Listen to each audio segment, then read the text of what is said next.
ఆంధ్రప్రదేశ్ మాజీ ముఖ్యమంత్రి జగన్మోహన్ రెడ్డి కూటమి ప్రభుత్వంపై దాడిని ఉధృతం చేస్తున్నారు. 8 నెలల క్రితం జరిగిన ఎన్నికల్లో ఎదురైన అనూహ్య పరాజయం నుంచి కోలుకున్న ఆయన తనదైన శైలిలో ప్రభుత్వంపై విమర్శలు గుప్పిస్తున్నారు. ఈ క్రమంలో ఆయన మాటలు, చేష్టలు అదుపు తప్పుతున్నాయి.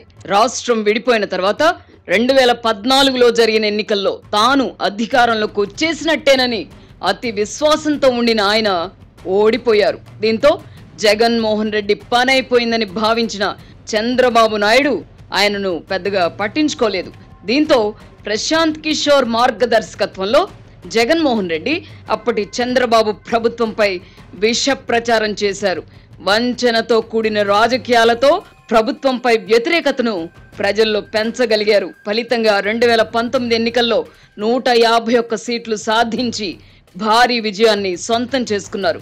దీంతో చంద్రబాబు కథ అయిపోయిందని భావించిన జగన్మోహన్ రెడ్డి తనదైన శైలిలో కక్ష రాజకీయాలకు తెరలేపారు.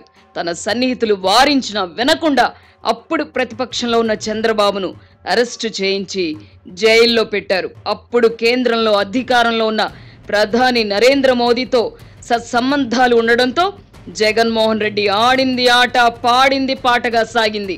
2024 ఎన్నికల నాటికి పరిస్థితులు మారిపోయాయి. 2014 ఎన్నికల సందర్భంగా బీజేపీతో కలిసి పోటీ చేసిన ఎన్డీఏలో భాగస్వామిగా ఉన్నప్పటికీ ప్రధాని మోదీకి ముఖ్యమంత్రి చంద్రబాబుకు మధ్య సత్సంబంధాలుండేవి కావు. ఈ క్రమంలో చంద్రబాబు భారతీయ జనతా పార్టీకి దూరమయ్యారు. బీజేపీతో నేరుగా పొత్తు లేకపోయినా 5 ఏళ్ల పాటు కేంద్రంలో ప్రభుత్వానికి జగన్మోహన్ రెడ్డి పూర్తి మద్దతు ప్రకటించారు. కేంద్రం కూడా జగన్మోహన్ రెడ్డికి అండగా నిలబడింది. 2014 ఎన్నికల్లో జాతీయ స్థాయిలో ఎన్డీఏ భాగస్వామ్య పక్షాలు కలిసి పోటీ చేసిన ఆ తర్వాత వాటికంత ప్రాధాన్యత ఉండేది కాదు.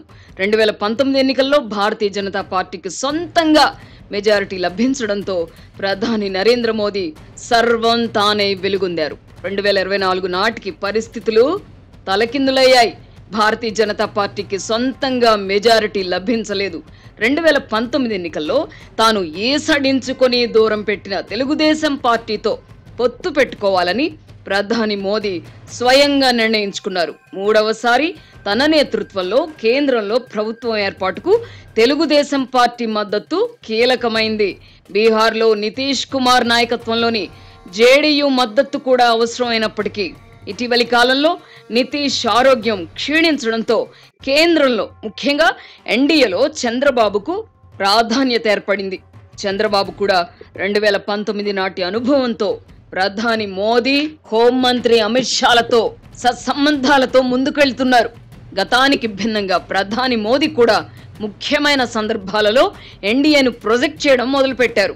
ఇటీవల జరిగిన ఎన్నికల్లో బీజేపీ అధికారంలోకి వచ్చిన హర్యానా, మహారాష్ట్ర, ఢిల్లీలో ముఖ్యమంత్రుల ప్రమాణ స్వీకారోత్సవాలకు ఎన్డీఏ నేతలను ప్రత్యేకంగా ఆహ్వానించారు. చంద్రబాబుకు ప్రాధాన్యత ఇవ్వడం మొదలెట్టారు. అనారోగ్యం కారణంగా నితీష్ కుమార్ క్రియాశీలక రాజకీయాలకు దూరంగా ఉండడంతో ఎన్డీఏలో చంద్రబాబుకు ప్రాధాన్యత మరింత పెరిగింది. జాతీయ స్థాయిలో ఎన్డీఏకు పోటీగా రూపుదిద్దుకున్న ఇండియా కూటమి ఉనికి ప్రశ్నార్థకంగా మారింది. ఇండియా కూటమిలో బలంగా కనిపించిన కేజ్రీవాల్ ఢిల్లీ ఎన్నికల్లో ఓటమి పాలవడంతో భారతీయ జనతా పార్టీని ఇప్పుడు ఢీ కొనగల నాయకులు జాతీయ స్థాయిలో కొరవడ్డారు. పశ్చిమ బెంగాల్ ముఖ్యమంత్రి మమతా బెనర్జీ, తమిళనాడు ముఖ్యమంత్రి స్టాలిన్ తమ రాష్ట్రాలలో బలంగా ఉన్నప్పటికీ జాతీయ స్థాయిలో ప్రభావం చూపగల నాయకులు లేకుండా పోయారు. ఈ క్రమంలో ప్రధాని తదుపరి టార్గెట్ మమతా బెనర్జీ కావచ్చు. గతంలో భారతీయ జనతా పార్టీని మాత్రమే బలోపేతం చేయడానికి ప్రయత్నించిన ప్రధాని మోదీ ఇప్పుడు ఎన్డీఏను బలోపేతం చేయడంపై దృష్టి పెట్టారు. ఈ క్రమంలో చంద్రబాబుకు ప్రాధాన్యత మరింత పెరిగింది. కేంద్రంలో తనకు పెరిగిన పరపతితో రాష్ట్రాన్ని గాడిన పెట్టడానికి చంద్రబాబు ప్రయత్నాలు మొదలెట్టారు. ఫలితంగా కేంద్రం నుంచి వివిధ పథకాలకు భారీగా ఆర్థిక సహకారం అందుతోంది. ప్రతిపాదిత పథకాలన్నీ కార్యరూపం దాల్చితే రాష్ట్రంలో అభివృద్ధి పుంజుకుంటుంది. 1,00,000 కోట్లకు పైగా నిధులు అందుబాటులోకి వస్తాయి. ఈ నేపథ్యంలో జాతీయ స్థాయి పరిణామాలను, కేంద్రంలో పెరిగిన చంద్రబాబు ప్రాధాన్యతను పరిగణలోకి తీసుకోకుండా కూటమి ప్రభుత్వంపై జగన్మోహన్ రెడ్డి దాడిని ఉధృతం చేశారు. ఈ క్రమంలో ఆయన ఎంచుకున్న 2 కార్యక్రమాలు కూడా బెడిసి కొట్టాయి. ఒక కేసులో అరెస్ట్ అయిన వల్లభనేని వంశీని జైల్లో పరామర్శించిన జగన్మోహన్ రెడ్డి పోలీసులపై విరుచుకుపడ్డారు. వంశీని అరెస్ట్ చేసి జైల్లో పెట్టిన అధికారులు పదవీ విరమణ చేసినా తాము అధికారంలోకి వచ్చిన తర్వాత దుస్తులోడదీసి నిలబెడతానని హెచ్చరించారు. దీనిపై పోలీసు అధికారుల సంఘం ఘాటుగా స్పందించింది. అధికారంలో ఉన్నప్పుడు విర్రవీగిన నందిగం సురేష్, వల్లభనేని వంశీ వంటి వారిని పరామర్శించడం ద్వారా రాజకీయ లబ్ధి పొందాలనుకోవడమే జగన్మోహన్ రెడ్డి చేసిన తప్పు.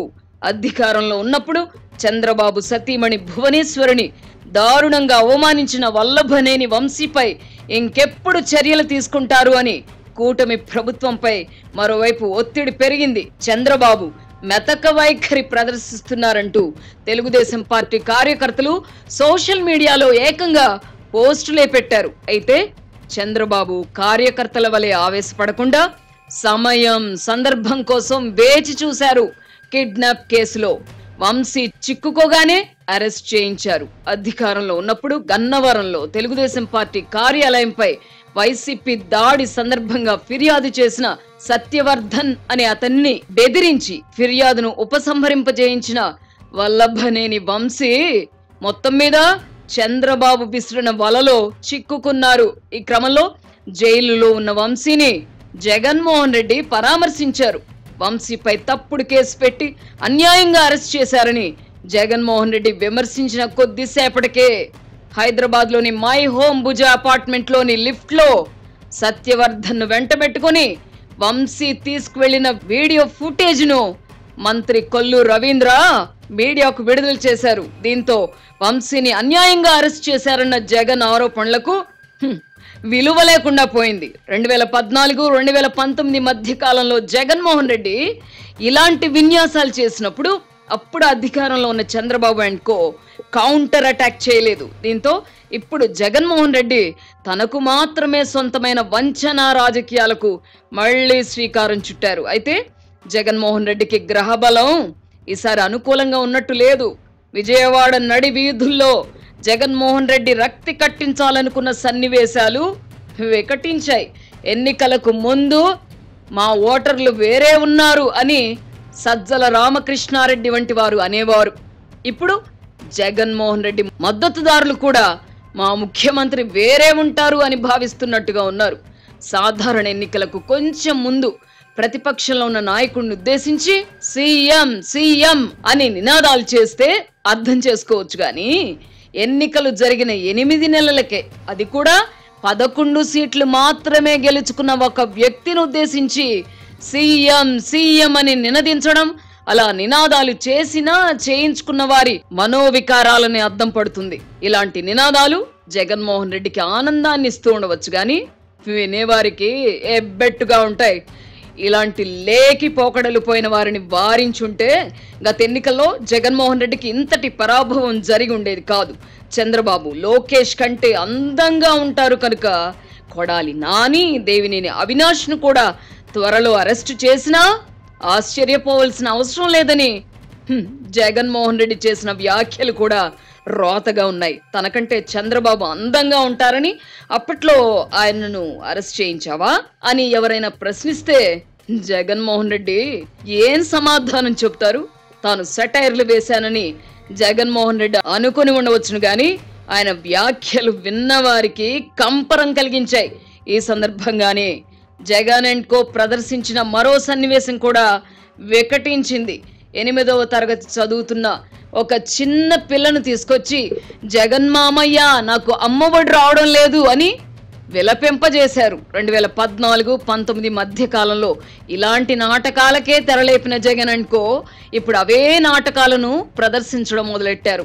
అప్పట్లో ఇలాంటి నాటకాలను పట్టించుకొని తెలుగుదేశం పార్టీ గాని వారి సోషల్ మీడియా గాని ఇప్పుడు ధీటుగా స్పందించి ఆ పాప పూర్వాపరాలను బయటపెట్టింది.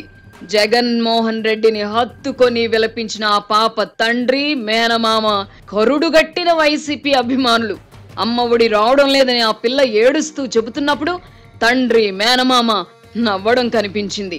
అమ్మ ఒడి రానందున ఆ పిల్ల చదువు నిజంగా ఆగిపోయే పరిస్థితే ఉంటే వారలా నవ్వుకోరు కదా. నిజానికి జగన్మోహన్ రెడ్డి కూడా అధికారంలోకి వచ్చిన వెంటనే అమ్మ ఒడి అమలు చేయలేదు. 2020 నుంచి అమలు చేశారు.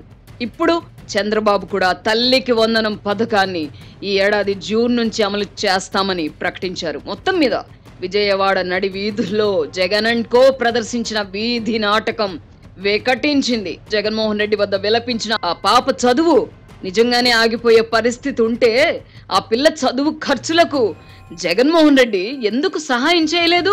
ఆ మాత్రం స్తోమత జగన్మోహన్ రెడ్డికి లేదా? లేక ఆయనలో మానవత్వం అనేది మచ్చుకైనా లేదా? స్క్రీన్ ప్లే డైరెక్షన్ లో ఎక్కడో లోపం జరిగింది. స్క్రీన్ ప్లే పకడ్బందీగా రూపొందించుంటే పక్కన ఉన్న వారి జేబులోంచి డబ్బులు తీసి జగన్మోహన్ రెడ్డి సదరు పిల్లకిచ్చి ఉండేవారు. చంద్రబాబు మోసం చేశారనే అనుకుందాం. కరుణామయుడు, పేదల పెన్నిధిగా చెప్పుకునే జగన్మోహన్ రెడ్డి ఆ పిల్ల చదువు కోసం 15,000 ఇవ్వలేరా?